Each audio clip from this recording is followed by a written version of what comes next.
at the 99-cent store. I know I look terrible. My eyes are, I barely had sleep. Gotta dig the 99-cent store, man. I always like get masks because of my performing and stuff, and I could always get them here. This is a new, it has to be new, this red mask. And the black mask, man, I'm gonna really, that's so freaking cool. So I'm gonna probably be getting a bunch of masks. I bought one already. Excuse me, man. I like this part because you can get really good masks for like $1.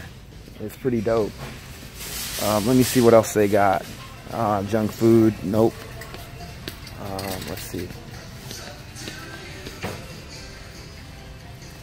These are more feminine, and I mean, that's cool. I could probably get that from my niece or something.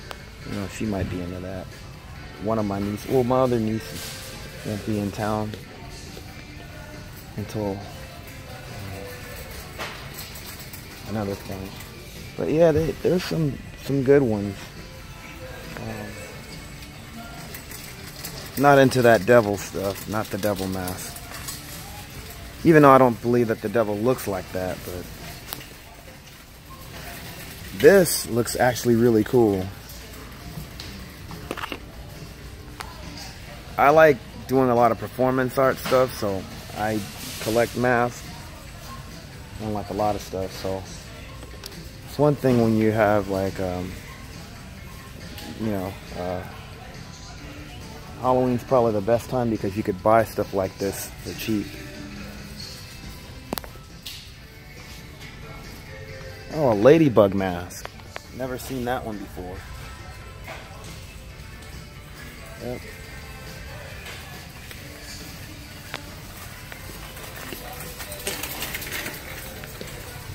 Going through all the masks. Pretty cool.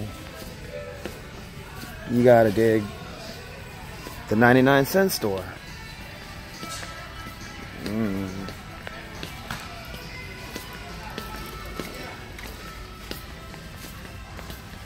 Not into the gore thing. Never been into that. I don't like gore stuff.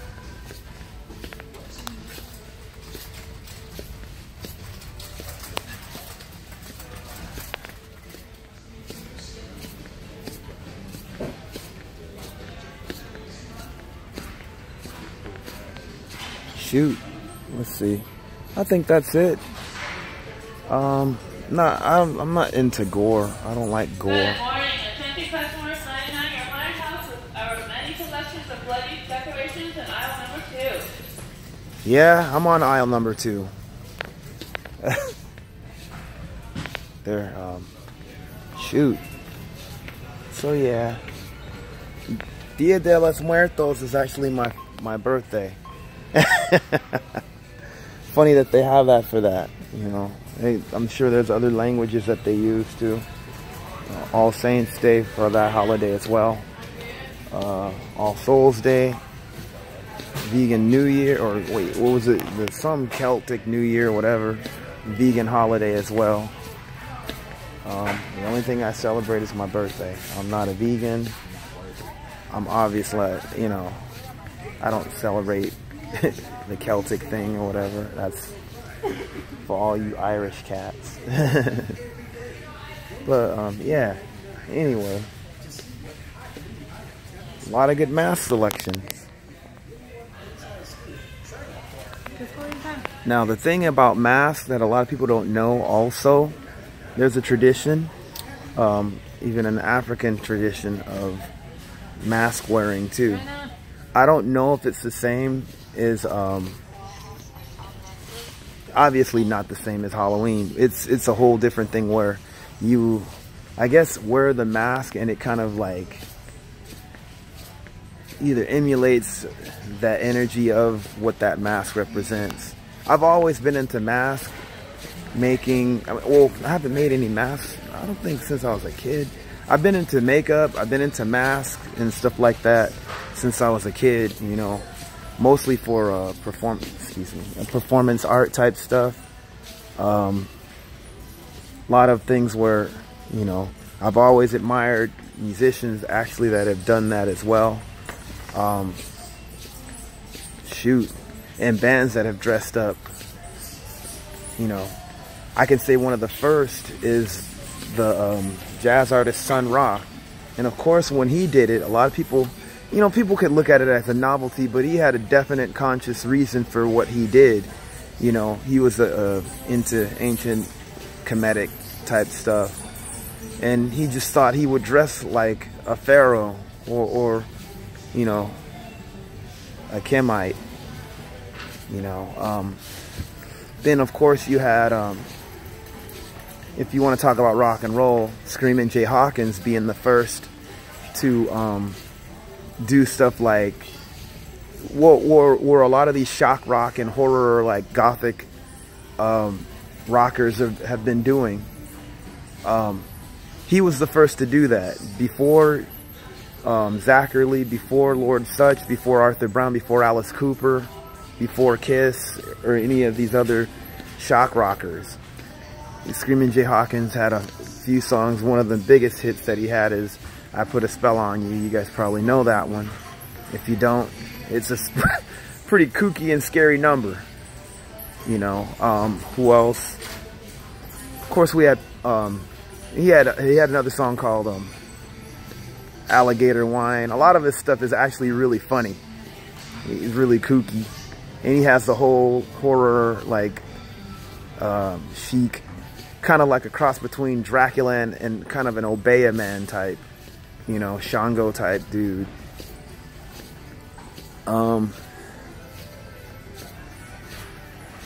What else? Funkadelic Parliament, Funkadelic. They were also known for dressing in disguises as well, you know. I've always admired a lot of these bands. I mean, even groups like Genesis, old Peter Gabriel, and who else? David Bowie, even you know, all these guys, like, I've admired because they've always, like,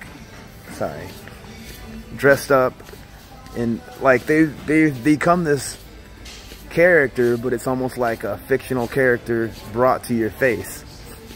Some of the origins of these fictional characters, I am kind of like, but I've admired that, and they've always kind of, how could I say it, kept the person's interest by being that story character, you know. Now, whenever I dress up, whenever I perform, I actually do dress up. It's my own particular makeup. Some people will say that it kind of reminds them of, I've heard everything from the Warriors, Baseball Fury, to Baron Samedi. The Baron Samedi is, from what I understand, he's definitely a Haitian, like,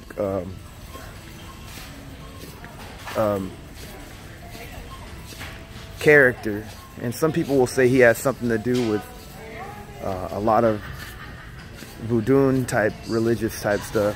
I've read about him, but like, yeah, that's not, I didn't know about him before that, you know, just different. But I think when it comes to even like African culture, if you look at different tribes, they've had makeup and masks and all that. A lot of people know about the European aspect of it, but they don't know about the the African aspect of it. You know, and just how that stuff is throughout tribes. Yes, even the tribes in the bush have had things with makeup and masks. I hate when people talk about even bush African people as uncreative. That's the stupidest thing ever.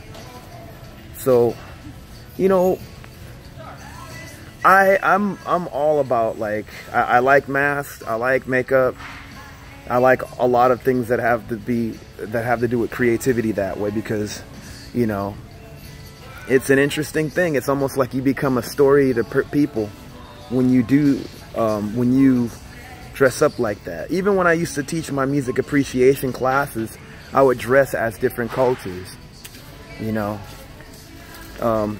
Definitely And I felt like I could do that too, obviously for not just musical reasons, but for cultural reasons, and knowing that there's been black people, you know, in a lot of different cultures, as far as like just anywhere really in the music that I've been talking about.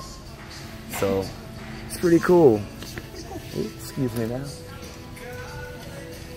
Yeah, some interesting mask over here. Digging the spider web mask. It's pretty dope. Pretty cool. Yep. So, yep. I don't know. Man, I went longer than I thought I was gonna go on this. Anyway, peace. I hope this, whatever I said, has some kind of significance to you. And if you guys know any more things about, you know, masks, especially in African culture too, spit your knowledge, or any culture really. I mean, like a lot of people don't know about the African aspect of that, because I mean, we've done a lot that people don't know about, and many of us are still discovering a lot of things within African culture and the arts and all that stuff too.